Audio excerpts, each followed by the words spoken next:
Simon, any idea where you're off to as the Victorian teams hit the road? No idea at this stage. I guess what we have been assured is that we'll get a week's notice. So, what we are up for is we're up for anything. We just want to play footy. It's a privilege to play the game, and we haven't had a lot of continuity in our season so far. So wherever we're taken, wherever we may go, we're up for that challenge and looking forward to it. Is there any reluctance from players about going? What's been the vibe? We know you've got a few players with young families. I think Jack Vining's probably the most obvious, had a baby last week. What's been the discussion amongst the playing group? I don't know the exact discussion amongst the playing group, but as a club, as I said, we're looking forward to going wherever we need to go. Clearly, there'll be circumstances and individuals that the club will try and really prioritise, and we know the AFL and the clubs are working really hard to not only look after the players but look after the families as well. So we'll cross that when we come to it. But collectively as a club, we want to play the game. We want to do our best and really respect what the game's giving us. We get the opportunity to play, and I think we have a right to. A responsibility, to really service the game and play it the best way we can anywhere in Australia. But just to be really clear, Simon, you haven't had that chat with Jack specifically about his situation, as Anna said, the most obvious one at Melbourne? We've had some really general discussions with some of our players, with families, and around, as a club, how we'll be able to look after them. The AFL are really open to that. They want to really look after the families of players and do the best they can. So, at this stage, we haven't had any concerns raised by our playing group. We'll continue to talk to them as it gets closer and when we find out where we're going. Did you have any players in any of the Melbourne hotspots that had to move into alternate accommodation? No, we didn't. No, we had a couple of staff members that they had alternative arrangements anyway. So we're pretty fortunate in that space that we didn't have anyone that was affected. But clearly, it's a concern, that there are people that are being affected and having to move quite quickly. But once again, that's just what the situation requires at the moment. And I'm sure everyone's very adaptable and flexible as we've seen. Goody, you said you would require a week's notice. Does that rule out being on the road for round 6? Or is that still a possibility if you got over there late in the week? I think anything's possible, but we've been told a week's notice. But I think everyone knows that this thing's moving so quickly that we'll just deal with what comes our way. If it's 3 days, it's 3 days. If it's 5, it's 5. If it's a week, it's a week. We don't know where we're playing next week or what's going on. I'm sure we'll get informed at the right time, and we're just ready for anything. We just want to play games of footy. We haven't played 2 games in a row yet in this season, so we're looking forward to that this weekend. And obviously, Goody, your opponent changed since Monday. Getting ready for Sydney, now it's Richmond. What was that like, and what have you made of the Tigers' form this year? Yeah, look, it is what it is. We're obviously due to play Sydney, but we've got the Tigers now, and I think it's a great challenge for our footy club.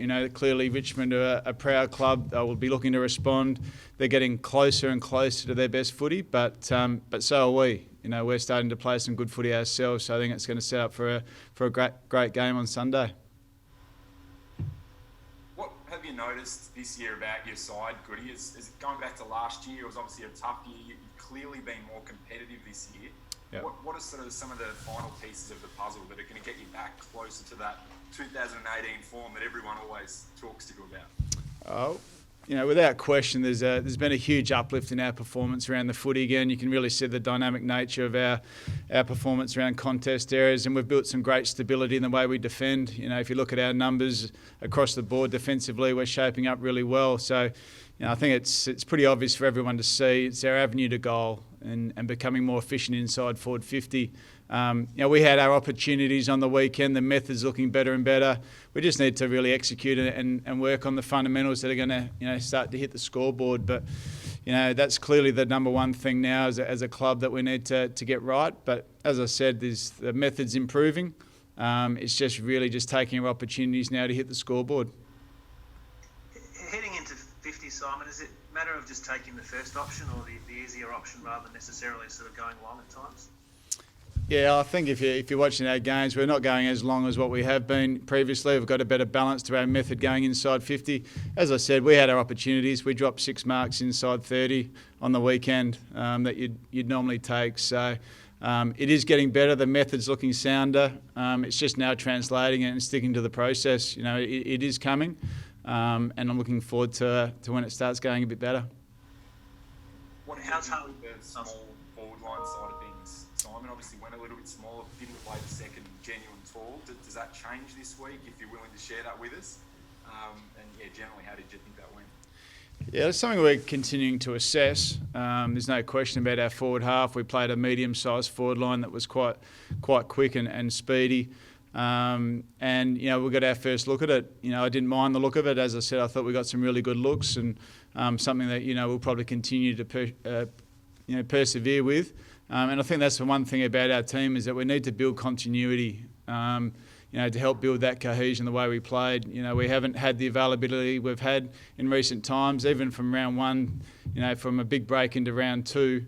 We made 7 changes to the team and we made another 5 from round 2 to round 3 based on availability. So it is time to now settle our team down to build that continuity, to build that cohesion in the way we play. And as I said, we're pretty comfortable with how we're tracking. It's just a matter of building that and getting some results.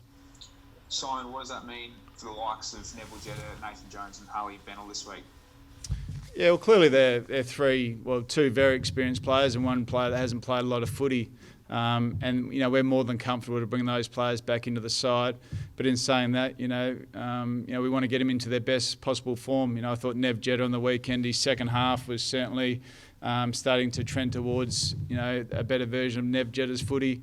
Harley's still working on some things in his game that we're working with him on, but he's missed a lot of footy, and Nathan's body's now coming back to full fitness. So they're 3 guys that are certainly pushing for selection, but we certainly won't be rushed or make selection changes just for the sake of it.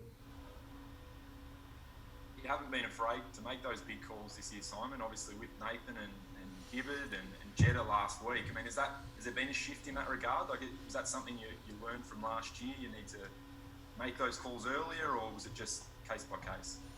I think we're really fortunate that our club's now got the availability from a playing list perspective. It's been a long time since we've had this pressure for selection of spots, and that's not only putting pressure on older, more experienced players, but also younger players as well. And we're really fortunate to have the talent and depth in squad that we've got. We want to play some of these guys. I think the excitement of a Trent Rivers coming into the team and a Cozzy Pickett and the continual development of those type of players is exciting for our footy club, and it puts pressure on spots, in the team. So, whether it's a learning or whether it's just better availability and more confidence in the depth of players that we've got at our club, we're just going to continue to find the most effective team possible for the Melbourne Footy Club.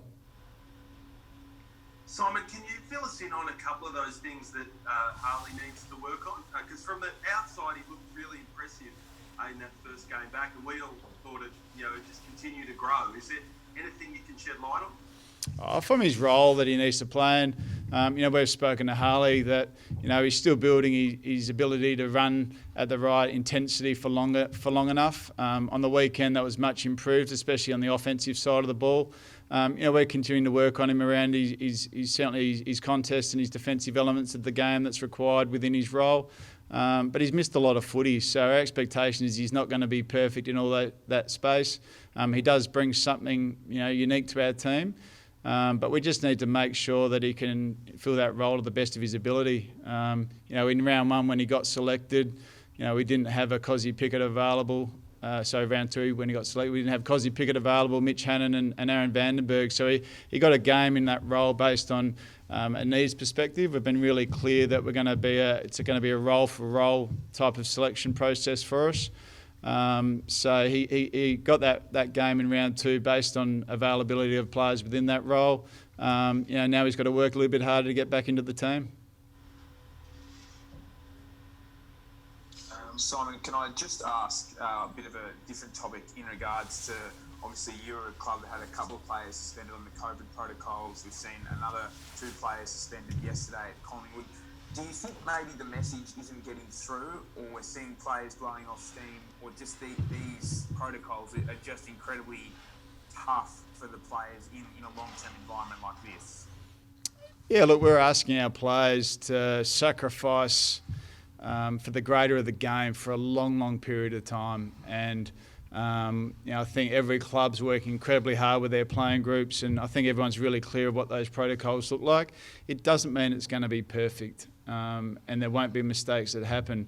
What we are clear on is that we're trying to limit as much as we can, and we are trying to live above community standards to make sure the game is sustainable for the rest of this year. And that doesn't give people an out by any stretch of the imagination. We're going to continue to build that accountability, but I think we should be really thankful for our industry at the moment, the players and 99% of our players and staff and everyone that's involved in the hub-like environments of clubs at the moment is doing the best they can to make this game work this year, and it's something we should all really be proud of as an industry. Do you think the steel sideboard suspension serves as a bit of a warning to the rest of the comp that what's at stake, and if you do set up, it's going to be particularly heavy now? I think everyone's clear on what the protocols look like and what the suspensions will look like if you do break those protocols. So I think it's just another reminder for every club that the importance of what we're doing within that space, and that if you do break those rules, that you will get suspended. So just quickly to clarify, on the hubs, has there been, is it the indication that there won't be families or they can't come given this sort of last minute, or is it a similar situation to, your West Coast and that, where they had the option? From my understanding, it's a similar situation. The AFL and the club's going to work incredibly hard to support, not only the players but families as well. And, as I said, from our perspective, our communication with our players has been really positive in that space. And, we just want to get in there and maximise the hub. We're actually looking forward to the ability to get on the road together and spend some time away together. We haven't been spending as much time at the club as we would have liked together, but, in a hub, you're going to spend a lot of time together, so it's a good thing.